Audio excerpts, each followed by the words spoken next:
Hi, everyone, and welcome to our webinar today. We are so happy to welcome Dr. Kathleen Janel to this event.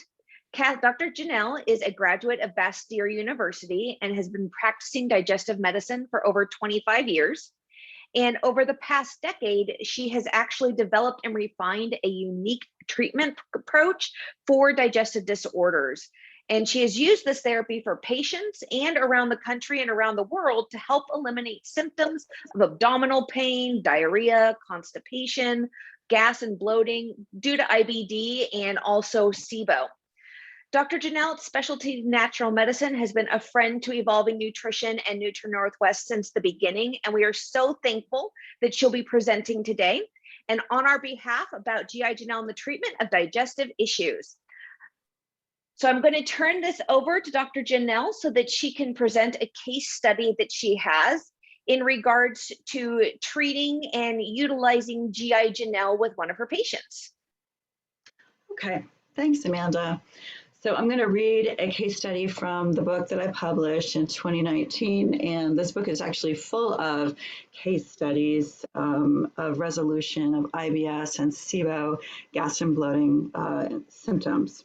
So this particular one is a 21-year-old woman who came in with the symptoms of gas and bloating pain all day long, every day.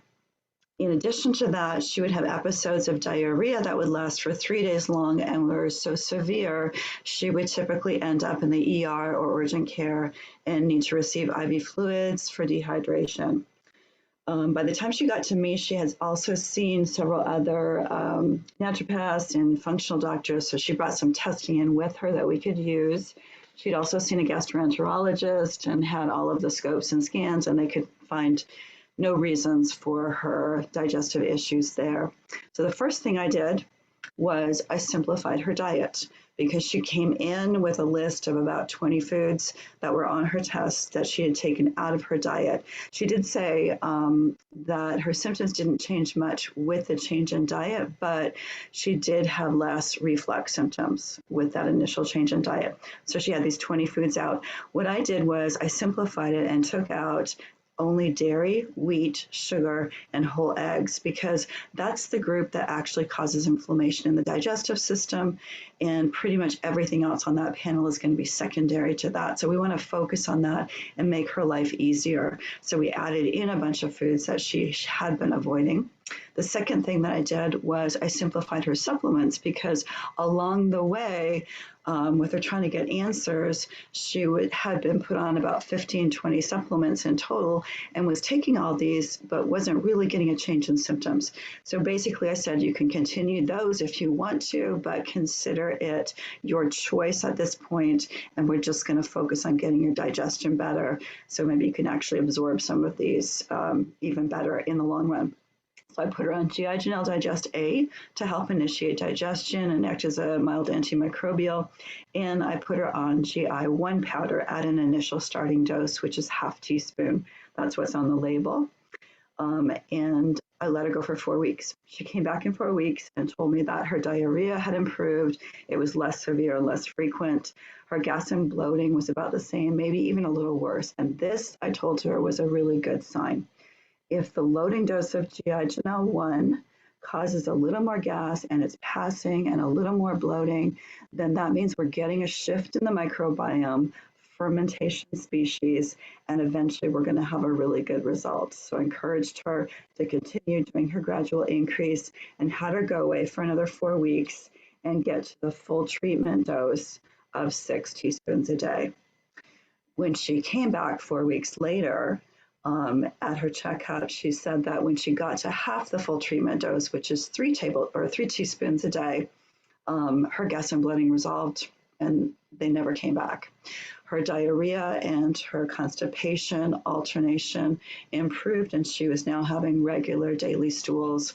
So the only other thing we did was I did some food desensitization on her to see if we can bring foods back in now that her system was strong and she wasn't having symptoms. And we were able to add back in sugar, whole eggs, and cow dairy, and a limited amount of wheat. So she got to eat wheat in terms of pastries. She was fine, pies, cakes, cookies. She didn't tolerate pure wheat bread, so she just kept that out of her diet. But otherwise, I've been following her now for about 7 years, and her symptoms have never returned. That's wonderful. So what deficiencies did the GI Janel 1 repair, do you think? Well, that's what we're going to look at in these slides. So actually, let me go back a sec. Oh, here we go. Okay. So essentially what we're going to focus on in this webinar is sulfur deficiency, the concept of sulfur. Sulfur is the third most common mineral in your body. It's third only to calcium and magnesium, and it's about equal to phosphate. So it's essential. It's essential for life. You can't live without sulfur. And what sulfur does, it's a structural, has structural and functional properties, but as a structural property, it creates tissues that are strong and flexible. So we're talking about digestive system, we're talking about mucus, the mucus protective layer on the digestive system, skin, hair, and nails, all of those tissues that we want to be able to bend and move and have elastic recoil, but also have strength in terms of how they operate. Sulfur is involved in that. Sulfur is also necessary to fix and build DNA and to protect any damage that can be caused to the DNA and lead to serious diseases. So just to summarize, sulfur is a structural repair protein, so it can help repair leaky gut, the digestive barrier, the mucus protection in the gut, but it's also a functional treatment because it also works as an antibiotic and an antifungal to get rid of the food that's fermenting in your system, the fermentable foods fermented by the bacteria and the yeast. So let's look at repair first. Sulfur is like a glue. Put simplistically, you can see that I represented it here with S linked to S. That's the glue part of it. And how that looks chemically is it's 2 amino acids, they're both cysteine, and they're bound through this sulfhydryl area. This is a reduction reaction where you lose the hydrogens, boop, off they go. And what you're left with is the ability of the S binding to the S, that's the sulfur. You link a bunch of these together and you get tissue. The more concentration of these sulfur bonds in the tissue, the more rigid it is. So we can go through some of those tissues. And I'm going to do, again, sulfur bound to sulfur, sulfur linked to sulfur, represented with the elemental symbol for sulfur, which is S. So let's look at the digestive tract. Digestive tract it's kind of squishy, but it still has solid structure, right? So it's not going to change necessarily the places where it has different shapes, but it's going to be able to stretch and recoil. It's going to be able to move and have things move through it, kind of like you'd see a food moving through a snake. That's the motility of that system, but you always want it to be able to come back to its original elasticity. All of that is because it's got sulfur and that ability of those sulfur bonds to stretch and recoil. So that's like creating the elasticity in our body. If you look at the skin actually has a similar amount of sulfur in it than the intestines do, maybe a little bit more because it's a little bit more rigid. And it also has keratin, which makes the skin a little more waterproof. So there's a really big differences between the skin on the inside, which is the intestine, and the skin on the outside of our bodies. They come from the same progenitor cells. So in development, the group of cells that form both of these are the exact same source. There's similarities and then differences between these. And the last point I want to make about this as a kind of aside is that the digestive system is your largest interface with the outside world, not your skin. You would think it's your skin. The surface area of the intestinal system is actually larger than the skin. And in that place, you're taking things from the outside that are foreign to your body and bringing them into the inside and introducing them. And that's why we have to have a strong protective barrier. We can't have leaky gut, or else we're going to get things entering our bodies that shouldn't and causing problems and inflammation. The hair has more sulfur than the skin and the intestinal system because it needs to be more rigid and it needs to be stronger and less flexible. And these bonds are strong enough to the degree where they found 9,000-year-old hair still intact in mummified species. So these are like the old form of preserving bodies. So 9,000 years old. And then if you're looking at something like perming your hair or straightening your hair, what you're really doing is you're putting the hair in the shape that you want it, using chemicals to break the glue, break those disulfide bonds, and then reform them to hold the shape that you want. And that's what a perm does. So it's working with those structural bonds. There's even more of the disulfide bonds, creating more rigidity in things like fingernails. And if you've ever smelled a rotten egg, you would smell sulfur. There's a lot of sulfur in eggs. And the reason for that is because you need that sulfur in order for that flexible and strong feather development, beak development, talon development. So there's a lot of sulfur that has to go into the development of something that actually has feathers on the outside of it. So I'm just going to summarize so it gets into more of a relatable thing in terms of supplements that you may have heard. So we start with sulfur, which is an element. Sulfur is what's used to form glycosaminoglycans, and we abbreviate that as GAGs, glycosaminoglycans. Those are heparin sulfate, chondroitin sulfate, keratin sulfate, dermatin sulfate. So those are the GAGs. The GAGs form collagen. So sulfur, GAGs, collagen. And collagen is what repairs leaky gut. So you can take a collagen supplement, but if sulfur is the rate limiting step, then it makes more sense to flood your body with the sulfur so your body can make its own collagen and make its own connective tissue to repair the areas it needs. So that's the principle that we're working with here. So this is the end of the structural part of it. Let's look at the functional part of sulfur.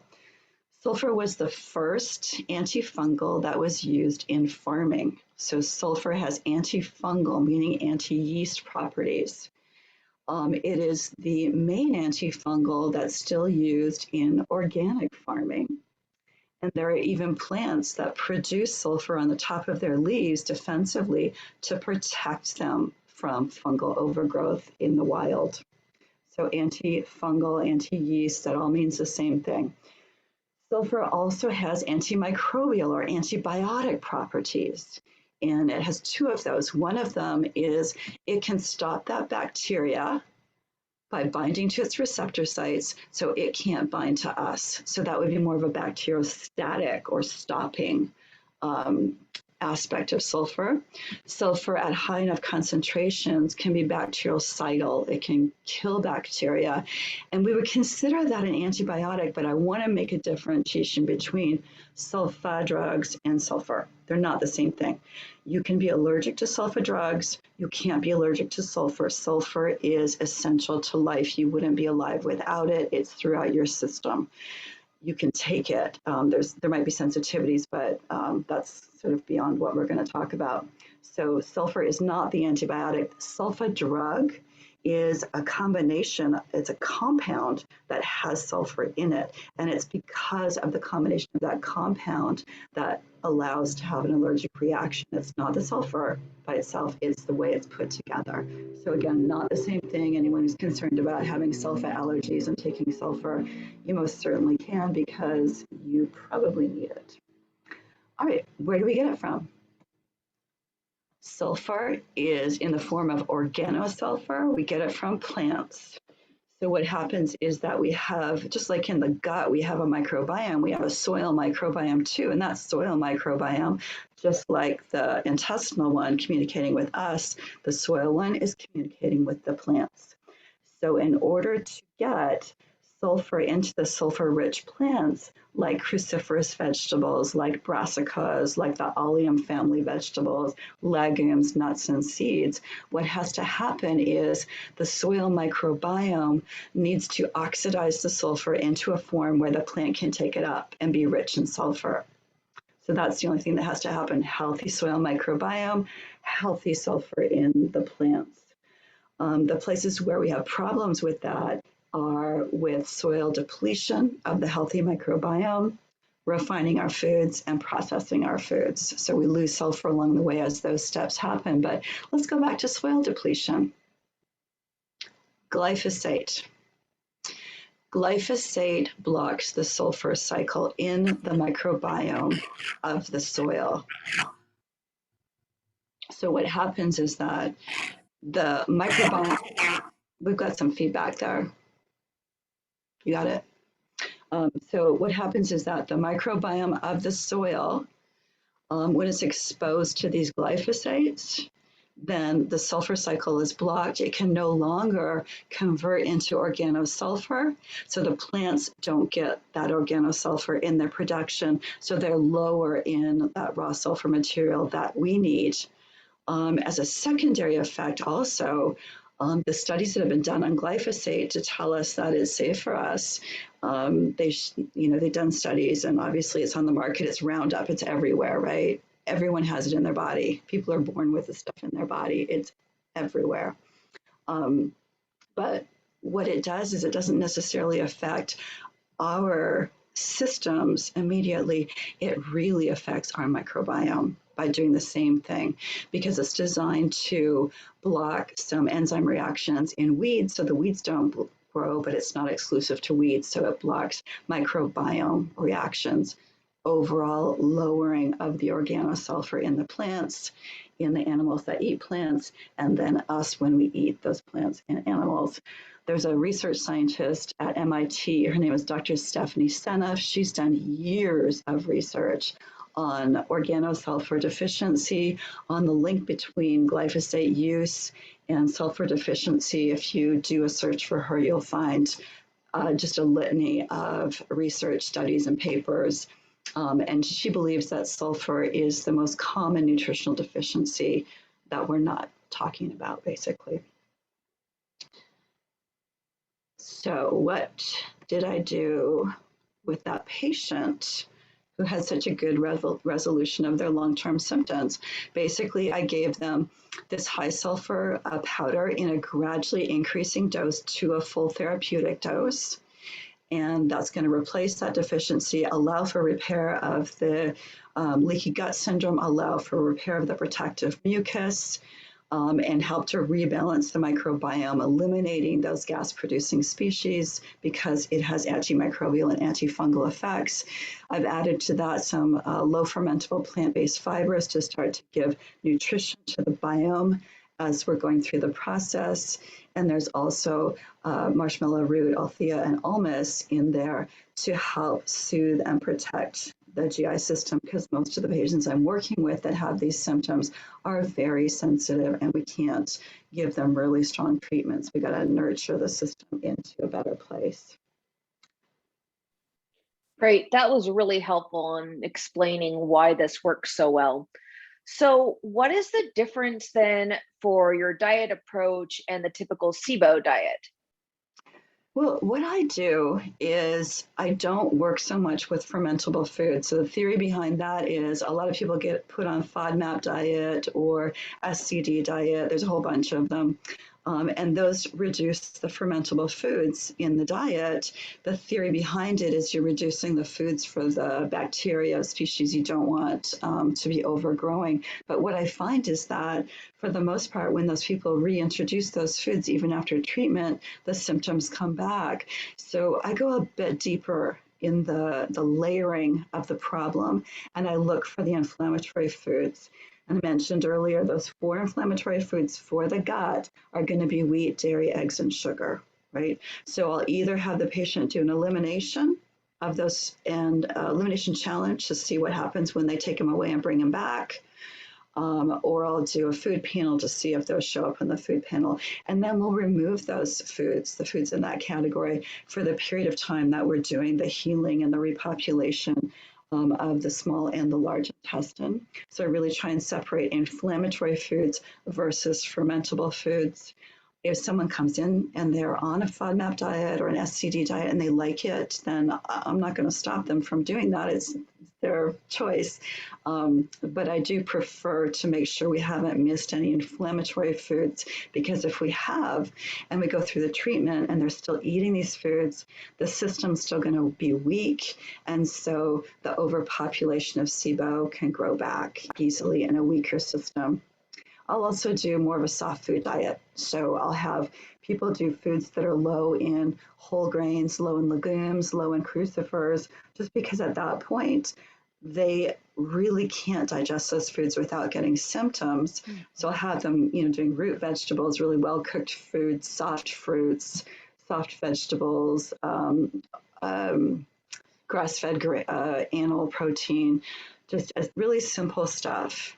And then when they're better, I'll try and add those healthy foods back in slowly and just have the microbiome adjust to those. And it works really well.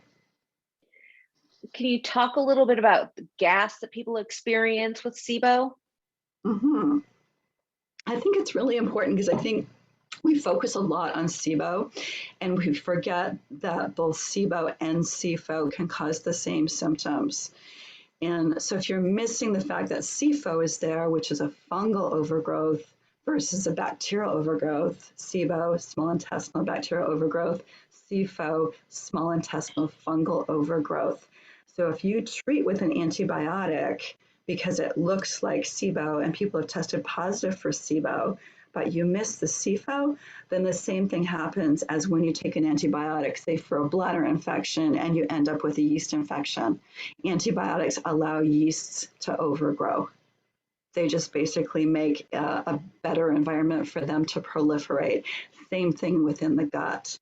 So that's really important. And there's actually a gastroenterologist, Dr. Satish Rowe, who's done some samples. He's gone down with his endoscopy and taken liquid samples out of the small intestine and cultured it to see what is in that when he's encountered a patient that has these gas and bloating symptoms. And most of the time, it's a mixed problem. It's not just SIBO. It's SIBO and some kind of fungal overgrowth, primarily one of the various Candida species that's causing the gassiness. So again, you can't kill fungal species, you can't kill yeast species with an antibiotic. You can't do that.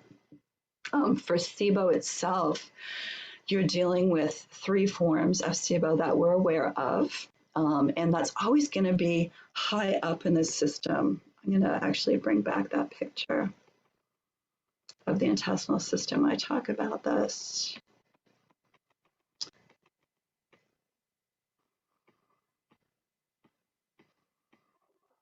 Okay, too far.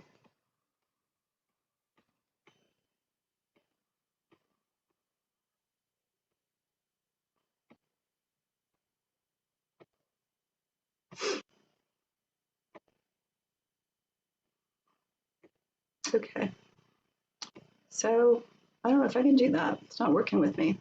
But anyways, if we look at, I'll just describe it. So if we look at the intestinal system in the human, we're going to see that the small intestine is centered in the middle, large intestine wraps around and is lower, right? So people that have lower abdominal bloating, that's not SIBO, that's SIFO. That's a fungal overgrowth.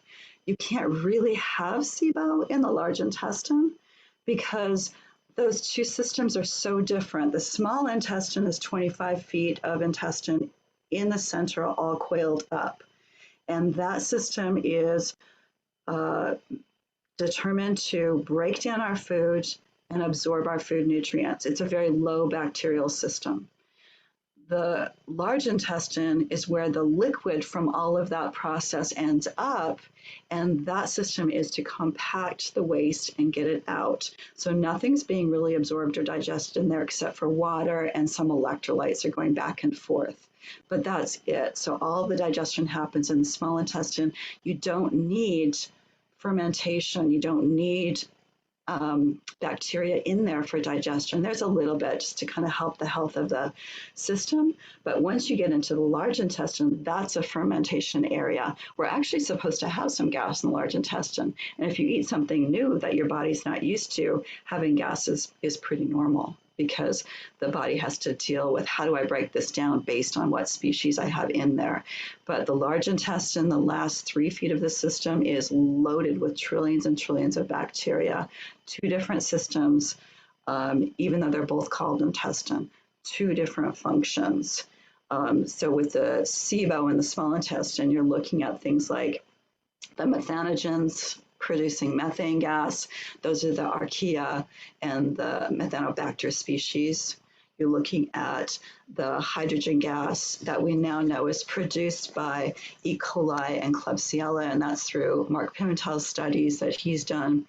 And we also know that there is a hydrogen sulfide gas produced by the sulfate reductase bacteria that we can now test for in the panels. There's 3 gases we can test for in both, well, actually all 3 of us, myself, Dr. Seneff, who I mentioned earlier, who's the research scientist at MIT, and Dr. Nye, who does a lot of work on sulfur as well, we're all of the opinion that these sulfate-reducing bacteria overgrowth in the small intestine is actually an adaptation of the body to try and extract more sulfur from our food, because we're starving for it because of the glyphosate use and the blockage of it in the plant growth.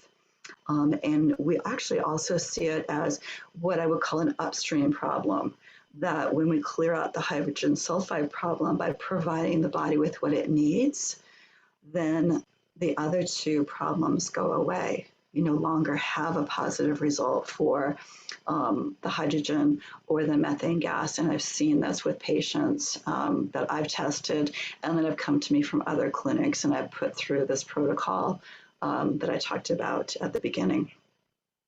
How interesting. Thank you for sharing that information. Could you also explain the symptoms of SIFO?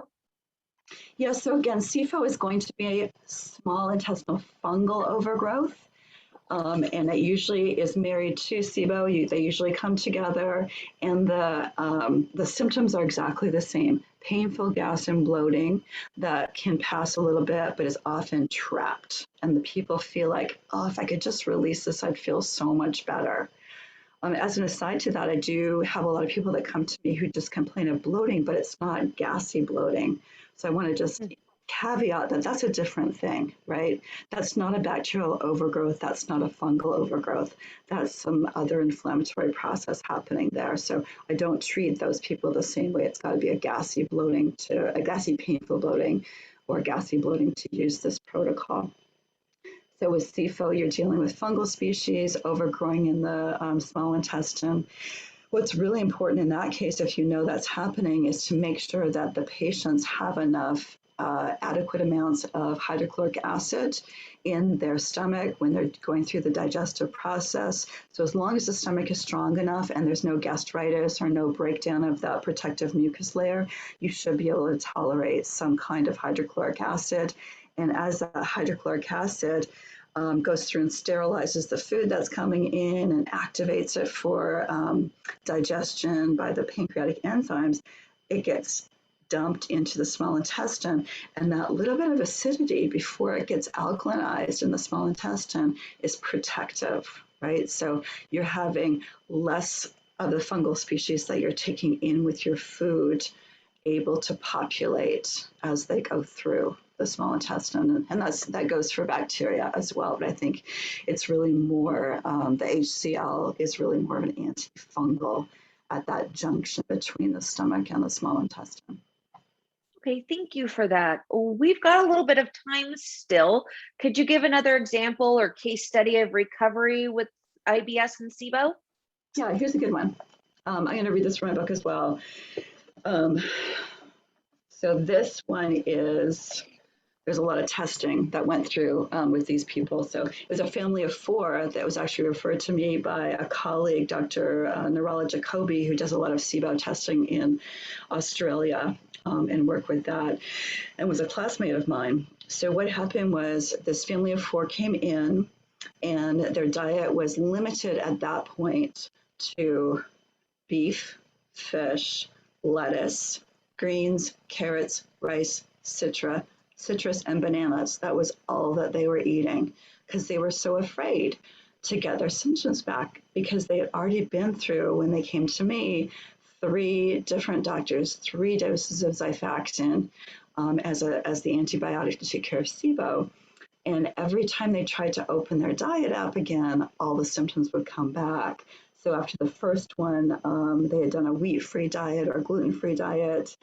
And then after a few months, after the treatment of Xifaxan, they put the wheat back in and their symptoms came back. So that's an example of that inflammatory impact of the wheat itself, weakening the system, allowing for the overgrowth to return.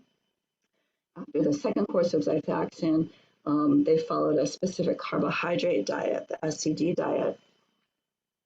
And then after a few months later, they started to regress again when they started to reintroduce some of those SCD or non-SCD foods, carbs and fiber. So they went back to the prescriber and they were tested, and yes, they were all positive for SIBO again. So what I did when I first saw them, we didn't change their diet. We just kept it where it was because they already had all of the, inflammatory foods out for the most part. They weren't eating any wheat, dairy, sugar, or whole eggs. So we just kept it. And I started all of them on the same protocol. They all had GI Janel Digest B, which contains the HCl, the pancreatic enzymes, and contains the gallbladder support for breaking down your foods. And I started them on the GI1 powder, which is the sulfur powder we've just talked about. So when they came back after their initial starting dose, which is always going to be about a half a teaspoon for 2 to 4 weeks, and we checked in, and they had less gas, less bloating, less pain, less constipation and diarrhea. They all had these symptoms. I mean, anything that was wrong with the digestive tract, in addition to having painful gas and bloating, these people had it. It was a mess, and they were really scared of their foods. So that was at the 4-week point, and then they were tolerating the treatment well by then. So I had them increase to the full therapeutic dose, which is 6 teaspoons a day. Hold that for 8 weeks. I saw them halfway through that, and they all reported that they had begun to experiment with more foods. They added back legumes, wheat, and dairy, and they were all tolerating that really well. By the end of the protocol, the end of the 8 weeks of the full treatment dose, they were all eating gluten, they were eating sugar, although their mom really didn't want them to. The boys were really happy about that, I'll tell you what. And then I've been basically in touch with these people for the last 10 years. This is an older case, and their symptoms have never returned. They've never had to have a more restricted diet. So that's another example of just the power of replacing that deficiency using an antimicrobial and an antifungal together in a nutritive way rather than an antibiotic way to take care of a problem. Okay, wonderful. So something I just want to let you guys know that back in 2019, Dr. Janel had published and released a book entitled Dr. Janel, I'm sorry, hang on, let me find it here. Book, GI Janel, Permanent IBS and SIBO Resolution. And it's available through our retail website, which is nutrinorthwest.com. It's also available through gijanel.com. And then, just so that you guys are aware of, you can get the GI Janel 1, which is the powder that Dr. Janel has been talking about, at wholesale for our naturopathic clinics here. You can purchase it wholesale through Evolving Nutrition or retail through the NutriNorthwest website, which is nutrinorthwest.com. Or you can also purchase it through GI Janel supplements, which is GI Janel 1, or sorry, just gijanel.com, which will then take you to our NutriNorthwest site as well. Dr. Janel also has got a couple of social media pages that you can follow. Her Instagram page or Facebook page are both available for you to follow and learn more about what she's doing. And that is going to be, her tagline will be GI Janel. And then I want to let you guys know that we have got a couple of promotions that'll be available. So after this, please feel free to reach out to us and we can share with you what those promos will be. Now, I'd like to open up for question and answer section. If there's any questions that anybody has or they would like to ask right now, now is the time to do it. You can either mention it in the chat box, or you can unmute yourself and feel free to ask.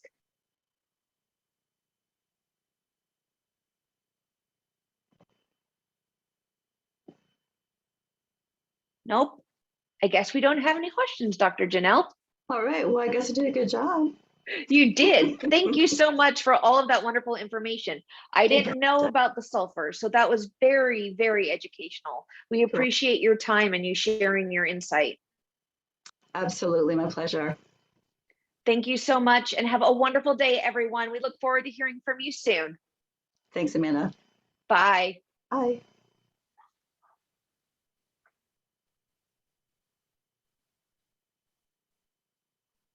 Hey, Julie.